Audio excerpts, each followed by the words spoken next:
libro de Hechos hay dos cosas interesantes. Dice ahí, primero que todo, dice, hablando ellos al pueblo. O sea, estaba hablando Pedro y Juan, le hablaban al pueblo, y decía que vinieron sobre ellos, o sea, sobre Juan y Pedro, vinieron los sacerdotes con el jefe de la guardia del templo y los saduceos.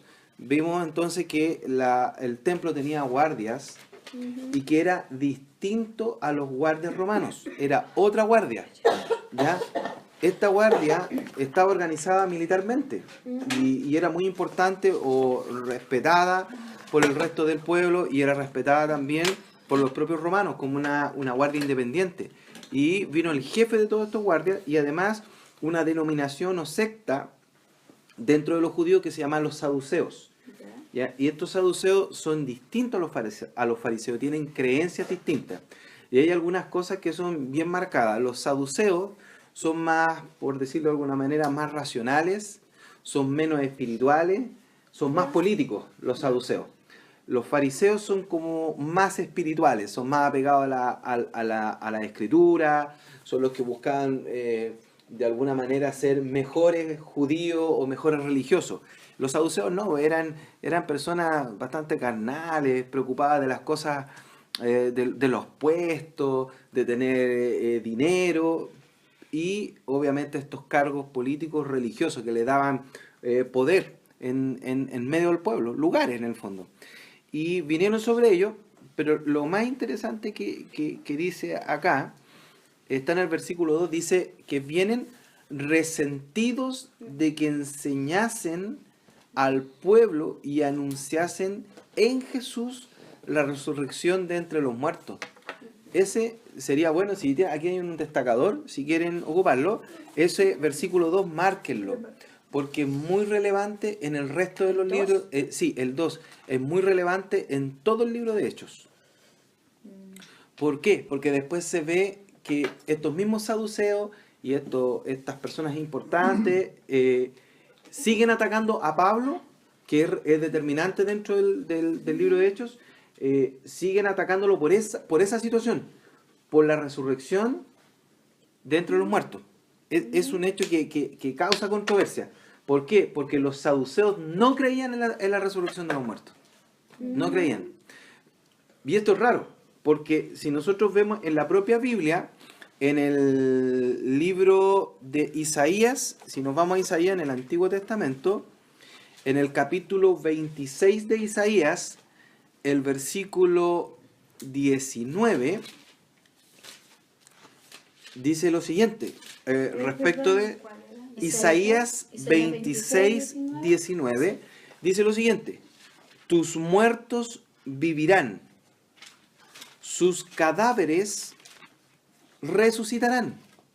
Despertad y cantad, moradores del polvo, porque tu rocío es cual rocío de hortalizas, y la tierra dará a sus muertos. Por lo tanto, el mismo Antiguo Testamento, o el libro de Isaías, habla de la resurrección.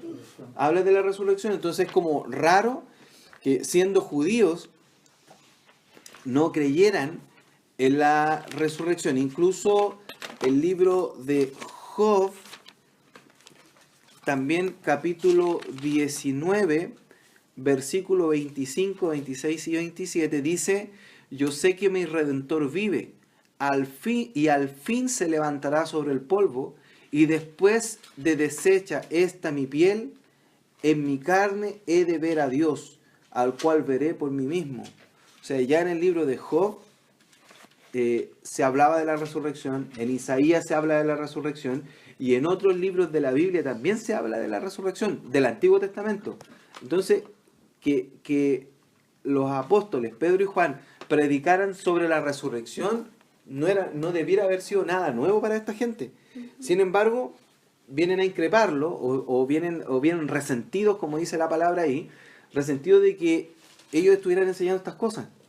Es porque ellos no creían, simplemente. Los saduceos no creían en la resurrección de los muertos.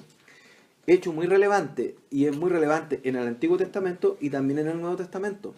De hecho, nosotros, si no existiera la resurrección, o si el Señor Jesús no hubiera resucitado, nuestra fe sería vana. Y es lo que dice el propio Nuevo Testamento. Entonces sería vana nuestra fe, porque en el fondo Él murió en la cruz, pero no resucitó. O sea, ¿qué victoria tiene sobre la muerte? No hubiera tenido ninguna, sería vana nuestra fe. Por lo tanto, es determinante que ellos predicaran la resurrección, y también es declarado abiertamente que existe la resurrección de los muertos, tanto en el Antiguo Testamento, y en este caso lo estaban predicando ellos en el libro de Hechos. Que no creyeran era simplemente porque eran incrédulos y no querían creer.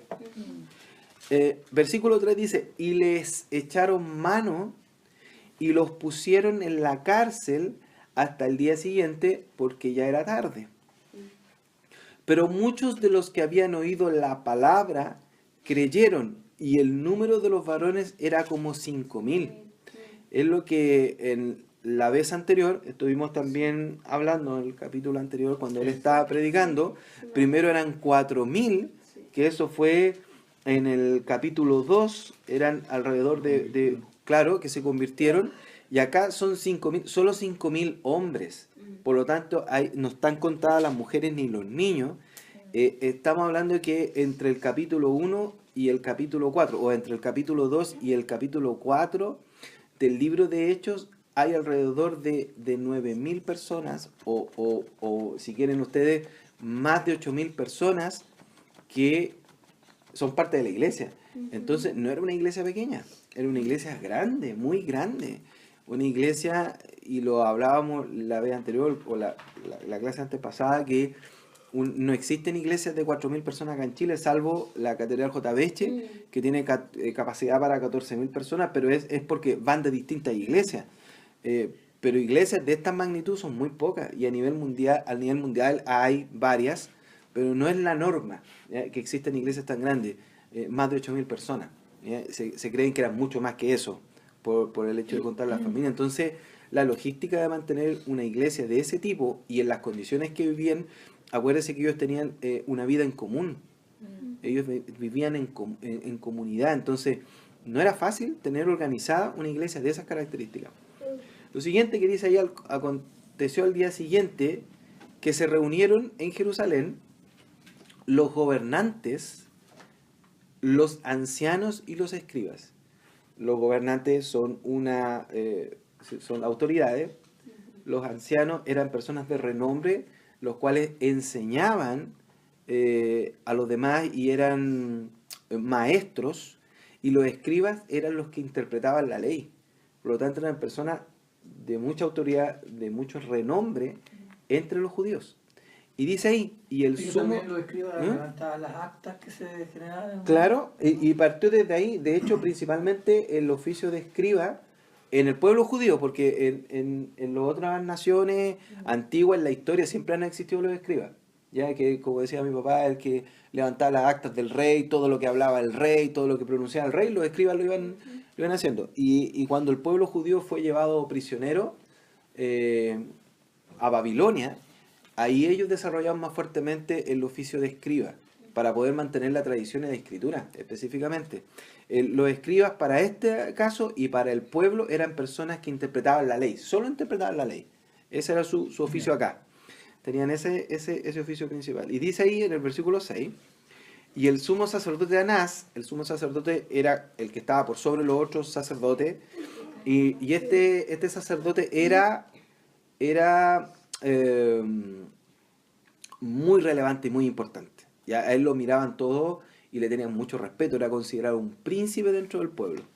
Dice el sacerdote Anás y Caifás, y Juan y Alejandro, y todos los que eran de las familias de los sumos sacerdotes. O sea, vinieron todos los sumos sacerdotes, los príncipes del pueblo, vinieron a ver esta situación.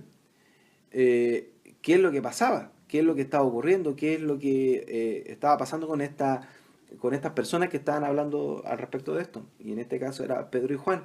Dice, y poniéndoles en medio, les preguntaron a Pedro y a Juan. Hacen una pregunta. O sea, estaban rodeados de gente importante. ¿Con qué potestad o autoridad o en qué nombre habéis hecho vosotros estos? Entonces Pedro, dice ahí, lleno del Espíritu Santo, les dijo, gobernantes del pueblo y ancianos de Israel, puesto que hoy se nos interroga acerca del beneficio hecho a un hombre enfermo, de qué manera éste haya sido sanado. Sea notorio a todos vosotros y a todo el pueblo de Israel, que en el nombre de Jesucristo de Nazaret, a quien vosotros crucificasteis y a quien Dios resucitó de los muertos, por él este hombre está en vuestra presencia sano. Ellos lo dejan claro y es lo que hablamos al principio cuando hablamos del libro de Hechos capítulo 1, que ¿qué buscaba este libro? En el fondo, ¿qué buscaba? Era glorificar a Jesucristo. El libro de Hechos destaca todas las obras de Jesucristo. Dice, pero recibiréis poder cuando haya venido sobre vosotros el Espíritu Santo y me seréis testigos. ¿Seréis testigos de quién? De Jesús. Por lo tanto, son los hechos de Jesucristo resaltados en este libro. Y acá, con esta sanidad, lo que buscaba Dios era simplemente que el nombre de su Hijo Jesucristo, Dios mismo también, fuera resaltado, o fuera destacado, o fuera glorificado. Dice ahí, a quien Dios resucitó de los muertos, por él este hombre está en vuestra presencia sano. ¿Cómo partió el capítulo? Dice que vinieron a él los sacerdotes, el jefe de la guardia del templo, los saduceos. Y en el versículo 2 dice, resentido que enseñase al pueblo que anunciase que en Jesús la resurrección de los muertos, o de dentro de los muertos. Entonces acá viene a reforzar la misma idea. En el versículo 10 habla de lo mismo. Sí. A quien Dios resucitó de los muertos. Por él este hombre, o sea, en el fondo era muy relevante, y aunque se enojaran los demás, ellos iban a seguir predicando lo que tenían que predicar. Y por este que fue resucitado de entre los muertos, este hombre está sano acá. Si nosotros retrocedemos un poquitito, en el capítulo 3, en el versículo 10, dice algo interesante. Dice, y le reconocían que era el que se sentaba a pedir limosna a la puerta del templo, la hermosa, y se llenaron de asombro y espanto por lo que había sucedido. Entonces, el asunto era que Cristo era glorificado y que esta gente no podía entender por qué la gente se sanaba. Pedro está reforzando lo mismo, simplemente que a quien Dios resucitó de entre los muertos. Este Jesús es la piedra reprobada por nosotros los edificadores, la cual ha venido a ser cabeza del ángulo. Si yo me voy a Lucas capítulo 20, ojalá que no me haya equivocado, Lucas 20, déjame buscarlo para leerlo. Lucas 20, 17. Lucas 20, 17. Dice ahí, la autoridad de Jesús. Pero él mirándolos dijo, ¿qué pues es lo que está escrito? La piedra que desecharon los edificadores ha venido a ser cabeza de ángulo. Eso es lo que Jesús dijo. Y los apóstoles acá vuelven a repetir lo mismo. En el fondo, ¿quiénes son los edificadores? Son estas mismas personas, las autoridades de Israel, que desecharon a Jesús. Ellos no creyeron que era el Mesías. No solamente no creyeron que era el Mesías, sino que ellos lo quisieron matar. Y utilizaron el poder romano para matar a Jesús. Entonces, esta piedra, que fue reprobada por vosotros los edificadores, la cual ha venido a ser cabeza de ángulo, o sea, es lo más importante de todo. Y dice ahí, y en ningún otro hay salvación, porque no hay otro nombre bajo el cielo dado a los hombres en que podamos ser salvos. Y me quiero detener solo unos minutos acá, que esto es súper importante porque incluso las iglesias se equivocan, las iglesias cristianas se equivocan mucho en esto, porque dicen que es por el Señor Jesús, dicen que es por eso, pero en el fondo igual ponen carga encima de las personas. Si no haces esto, si no haces esto, si no haces esto, si no haces esto, en el fondo igual de una u otra manera la salvación para algunos es por obra, y no es así, es por gracia. Es distinto que a uno, por ser cristiano, uno hace las cosas porque ama al Señor, nada más que porque ama al Señor. Y todo lo que hace y todas las obras es por agradecimiento a Dios, pero no para ser salvo. Ejemplo, que lo hablábamos con unos hermanos. Si una persona va 2, 3 veces a la iglesia en la semana y un día no va a la iglesia, no va a perder la salvación, porque no va un día a la iglesia. ¿Ya? Claro, si no va nunca a la iglesia, entendemos que no es creyente. Bueno, a la iglesia. Pero si falta una vez, no va a perder la salvación. Si un día no ofrendó, no va a perder la salvación. Si un día no cantó en la iglesia, no va a perder la salvación. La salvación es por medio de Jesucristo. Y es la única forma de salvarse. No hay otra forma, no existe otra forma. Y en la iglesia se pone mucha carga sobre eso. A la gente se presiona con esas cosas. Se les presiona y algunos los tienen de lunes a domingo en la iglesia, sin tener vida familiar, sin poder conversar con sus hijos, etcétera. Todas las cosas que ocurren, no entendiendo que hay una sola forma de salvación, que es Jesucristo. No hay otra forma. Tampoco las denominaciones salvan. Ninguna denominación. Estoy hablando de denominación evangélica. Da lo mismo el nombre de la iglesia, no salvan las denominaciones. Esta es la iglesia verdadera o esta es la que corresponde. Nada. Eso es casi una herejía.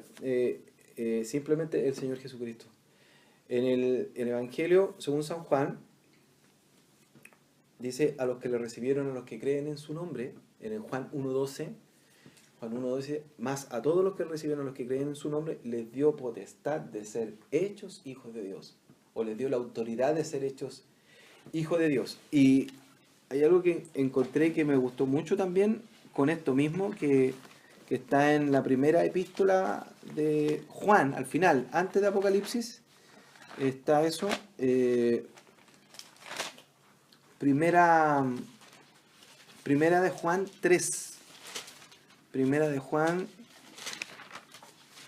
3, 1. Dice, mirad cuál amor nos ha dado el Padre para que seamos llamados hijos de Dios. Por esto el mundo no nos conoce, porque no le conoció a Él. Amados, ahora somos hijos de Dios y aún no se ha manifestado lo que hemos de ser. Pero sabemos que cuando Él se manifieste, seremos semejantes a Él porque le veremos tal como Él es. Y en la misma carta, en el capítulo 2, versículo 4, dice lo siguiente. El que dice, yo le conozco, y no guarda sus mandamientos, el tal es mentiroso, y la verdad no está en él. Pero el que guarda su palabra, en este verdaderamente el amor de Dios se ha perfeccionado. Por esto sabemos que estamos en Él. El que dice que permanece en Él debe andar como Él anduvo. Entonces es al revés el proceso. Es porque somos salvos por medio de Jesucristo. Sobre ese nombre es que uno hace lo que tiene que hacer. No hace cosas para ser salvo. Pero tiene que haber una evidencia de la salvación. Si no hay evidencia de salvación, que son los frutos dignos de arrepentimiento, entonces tampoco podemos decir que somos salvos. Tiene que haber evidencia de salvación. Y la evidencia se manifiesta en la vida de uno. Entonces, lo primero es el nombre de Jesucristo, es lo más relevante. No hay otro nombre. No hay denominación, no hay sacrificios que yo pueda hacer, no hay ayuno, no hay asistir a 10.000 cultos, ni cantar 40.000 alabanzas. No hay una denominación que determine la salvación. Es solo Jesucristo. No hay pastor alguno que tenga esa capacidad. Solamente Jesucristo. Pero esa evidencia de que somos salvos tiene que verse en nuestra vida. ¿Y cómo se ve? A través de las obras que realizamos. ¿Por qué realizamos la obra? Porque estamos en Él. Porque permanecemos en Él, porque vivimos en Él. Entonces las obras que tenemos que hacer nos siguen de manera natural. No se trata de ser buena persona, porque nadie es bueno. No hay ni uno bueno. ¿Ya? Todos son malos. No hay ninguno que pueda hacer el bien. Solamente por medio de Jesucristo nosotros podemos hacer el bien. Es lo que se llama santidad progresiva. Es como una espiral que uno va mejorando. Va mejorando en el Señor, para el Señor. El libro de Santiago dice que la fe sin obras es muerta. Por lo tanto, todo lo que nosotros hemos creído, si realmente hemos creído y creemos en ese nombre, somos salvos y las obras nos van a seguir. ¿Eh? Esa es la secuencia. Entonces, versículo 13. Entonces, viendo estas autoridades, ¿ya? Entonces, viendo el denuedo de Pedro y de Juan, y sabiendo que eran hombres sin letra, eran personas sin educación, eran judíos con la instrucción judía, y del vulgo, personas comunes, que dice ahí, se maravillaban y les reconocían que habían estado con Jesús. Bueno, hablaban como Jesús, actuaban como Jesús, porque habían pasado 3 años con Él. Comían con Él, dormían al lado de Él, vivían con Él, lo escuchaban todo el día, le preguntaban, por lo tanto, eran como Él. ¿Sí? De nuevo es valor y energía. La decisión con que se ejecuta una acción. Entonces, Sí. por eso es que ellos eran así, como tenían el valor y la decisión, por lo que tú dices, porque habían estado con Jesús. Entonces tenían toda la enseñanza y Sí. por eso hablaban con decisión. Hablaban con Porque denuedo. yo busqué esa palabra. ¿Te llamó la atención? Sí, ¿Te llama la porque atención? para Sí, es poder como entender. tener mucha valentía para poder hacer las cosas. Sí. Pero ese denuedo Sí. viene por la promesa que le hace el Señor en Hechos 1:8. Y recibiréis poder, y recibiréis poder, y recibiréis poder. Porque hasta antes de eso, Pedro negó a Jesús. Sí. Por lo tanto, no solamente es porque andaban con Él, Ujú. es porque cuando el Señor ascendió y envió el Espíritu Santo, ellos fueron bautizados con el Espíritu Santo. Ujú. Y eran personas distintas. Esa es la diferencia, y marca la diferencia, y hace la diferencia. Entonces ellos hablaban con denuedo, Pedro y Juan, sabiendo que eran hombres, y decía ahí, pero lo más interesante, se maravillaban Sí. y les reconocían que habían estado con Jesús. Era sorprendente para ellos escuchar a una persona ignorante desde su perspectiva, pero que hablaban de esta manera, con tanta autoridad. Ellos no tenían miedo. Y viendo, y esto es lo más llamativo, y viendo al hombre que había sido sanado, que estaba en pie con ellos, no podían decir nada en contra. Ujú. O sea, ahí estaba la prueba de la sanidad y de lo que ellos hablaban. Estaba delante de sus ojos. Entonces les ordenaron que saliesen del concilio. El concilio eran más de 70 ancianos. Era el Sanedrín completo. Y conferenciaban entre sí. Esto es lo interesante. Estaban conferenciando, pero aquí aparece lo que conferenciaban. Es una buena pregunta que podemos hacernos, porque ellos, los poderes mentales no existen. Entonces, esto dice, diciendo, ¿qué haremos con estos hombres? Porque de cierto, señal manifiesta ha sido hecha por ellos, notoria a todos los que moran en Jerusalén, y no lo podemos negar. O sea, era tan evidente, y cuando dicen señal, cuando dicen eso, señal manifiesta, ¿se acuerda que hablamos en los primeros capítulos que decían que la señal era una evidencia de algo? Venían a validar el mensaje y al mensajero. Eso es lo que valida la señal. Entonces, cuando ellos dicen eso, dicen, esta señal está validando su mensaje. Eso es lo que está diciendo. Esta sanidad valida su mensaje. Por eso no lo podían negar. No lo podían negar. Estaba ahí, era innegable, un hecho innegable. ¿Ya? En el capítulo 6, un poquito más adelante del libro de Hechos, ocurre algo bien interesante también. 6-7. Mira, ¿por qué el relato escribe lo que ellos hablaban entre sí? Si eran personas, no estaba ahí. La persona que está escribiendo era probablemente Lucas. Decía, y crecía la palabra del Señor y el número de los discípulos se multiplicaba grandemente en Jerusalén.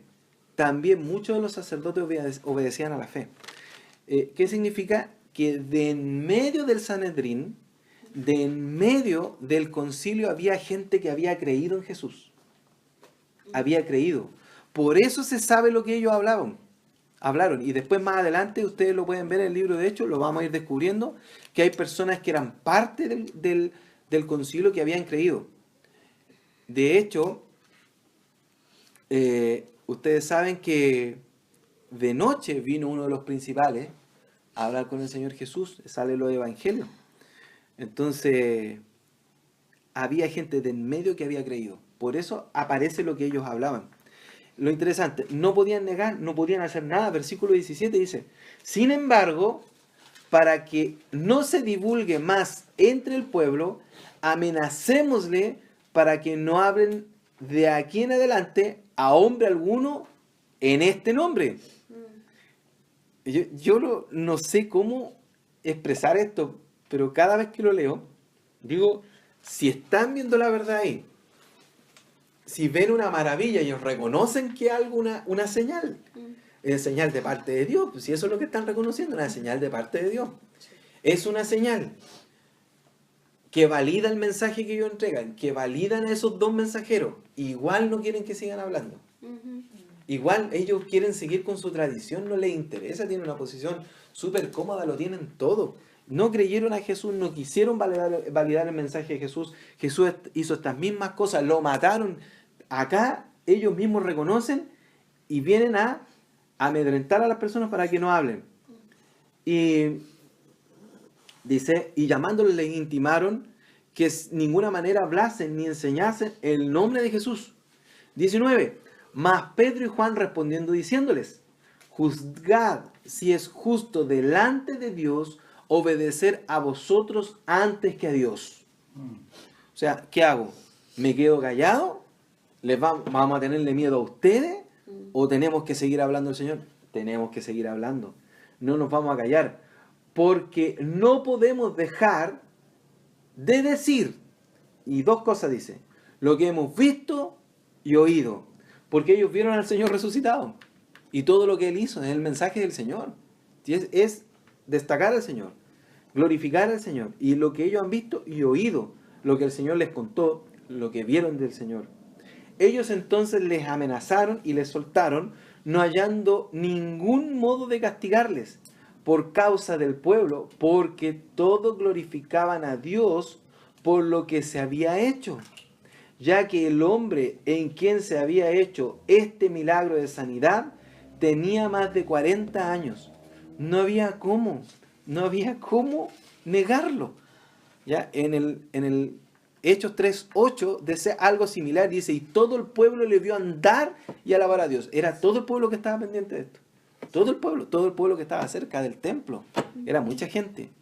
Entonces ellos igual querían negar la verdad de Dios a pesar de que la estaban viendo.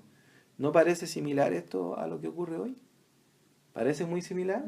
¿Cuánta gente tiene a la vista de sus ojos la verdad de Dios y no quiere creer?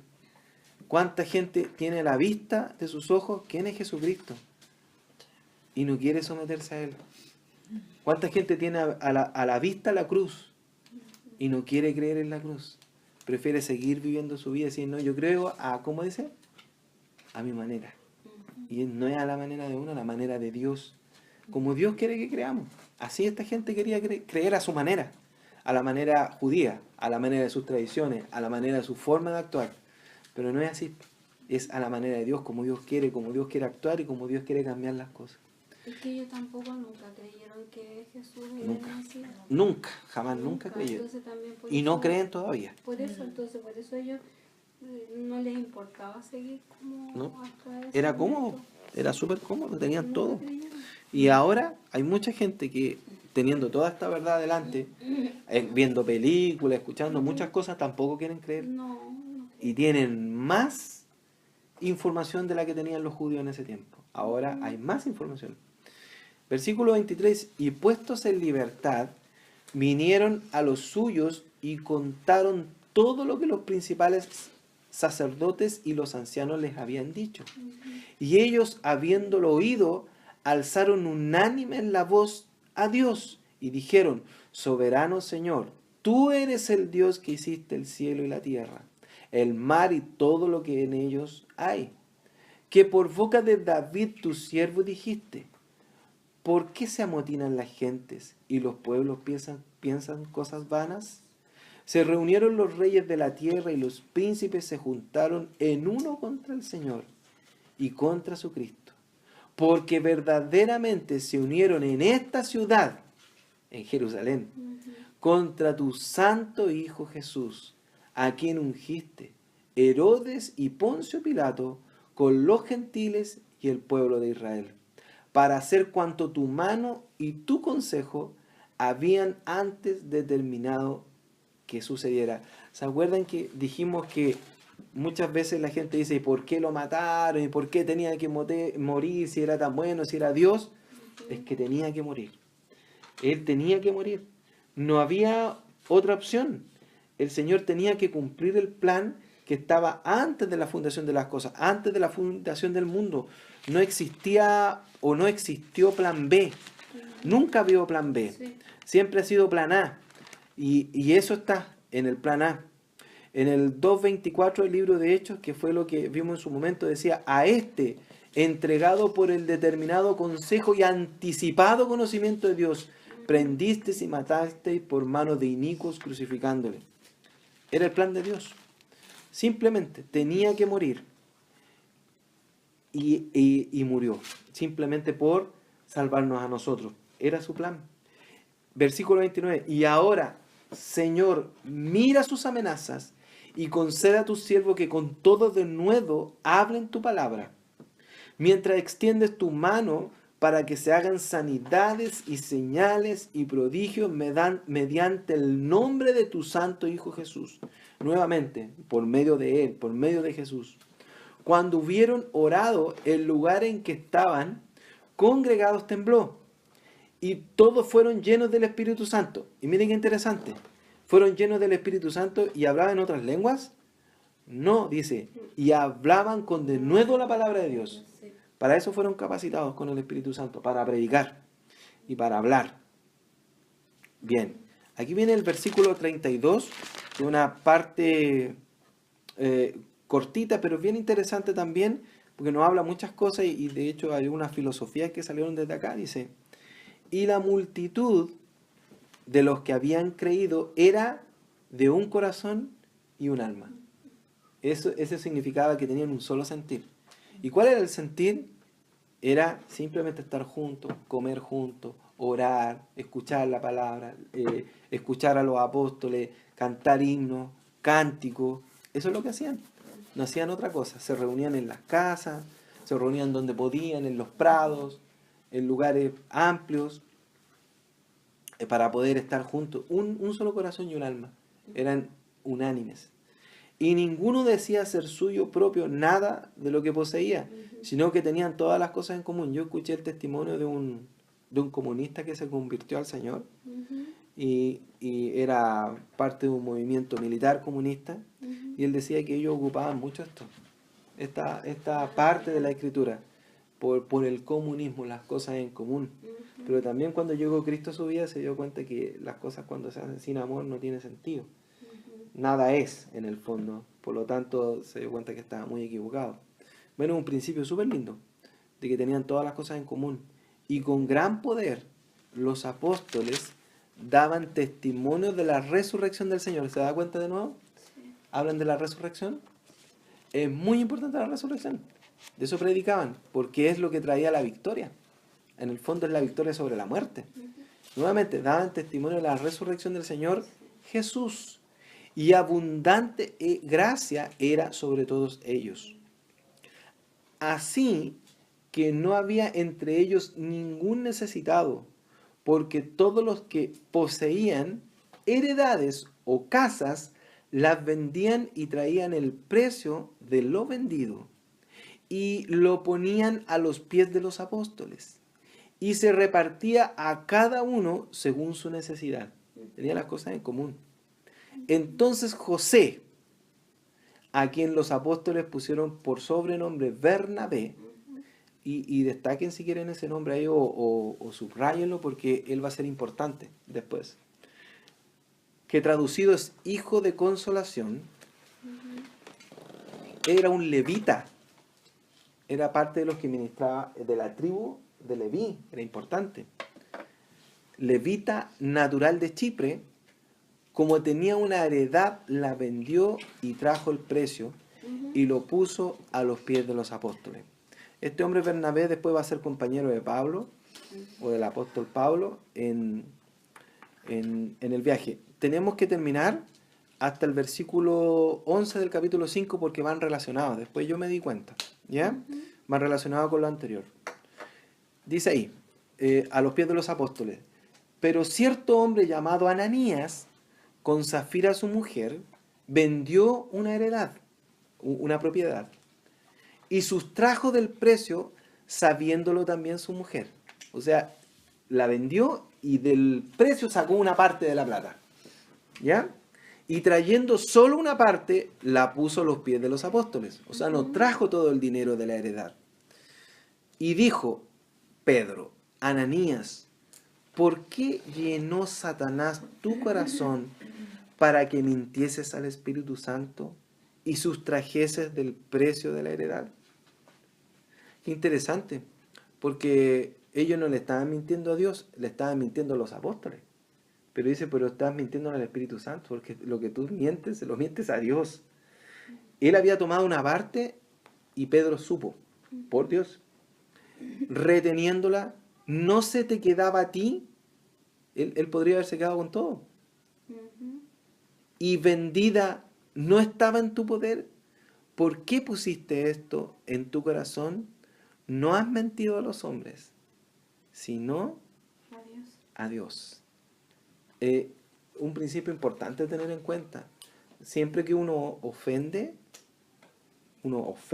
o hace algo, lo hace a la cruz, lo hace a Dios, porque el Señor Jesús murió por los pecados nuestros. Entonces, cuando nosotros hacemos cosas que no corresponden, estamos ofendiendo a Dios, y estamos ofendiendo, o de alguna manera es el sacrificio de la cruz por nosotros. Esos pecados los cargó ahí. Entonces no es al hombre que miente a Dios. Al oír, el versículo 5, y al oír Ananías estas palabras, cayó y expiró, se murió. Y vino un gran temor sobre todos los que oyeron. Vino miedo. Sí. Y por ahí decían algunas oportunidades que era malo que la gente se acercara por miedo a la iglesia. Yo creo que no es malo que se acerquen por miedo a Dios, no a la iglesia, a Dios. Por la forma que sea, es bueno que se acerquen a Dios. Por miedo, por amor, por alegría, por agradecimiento. Siempre que se acerquen con un corazón sincero. El temor, cuando viene de parte de Dios, es distinto, no es temor de hombres. Y el versículo 6 dice, y levantándose los jóvenes, lo envolvieron y sacándolo lo sepultaron. Pasado un lapso como de 3 horas, sucedió que entró su mujer. ¿Se acuerda que decía al principio que lo sabía su mujer también? En el versículo 2, sí. Sabiéndolo también su mujer. Dice, pasado un lapso de tiempo como 3 horas, sucedió que entró su mujer, no sabiendo lo que había sucedido. No había visto a su esposo ni que había muerto. Sí. Entonces Pedro le dijo, dime, ¿vendisteis en tanto la heredad? Y ella le dijo, sí, en tanto. Y Pedro le dijo, ¿por qué convinisteis en tentar al Espíritu del Señor? He aquí a la puerta los pies de los que han sepultado a tu marido y te sacarán a ti. Al instante ella cayó a los pies de él y expiró. Y cuando entraron los jóvenes la hallaron muerta y la sacaron y la sepultaron junto a su marido.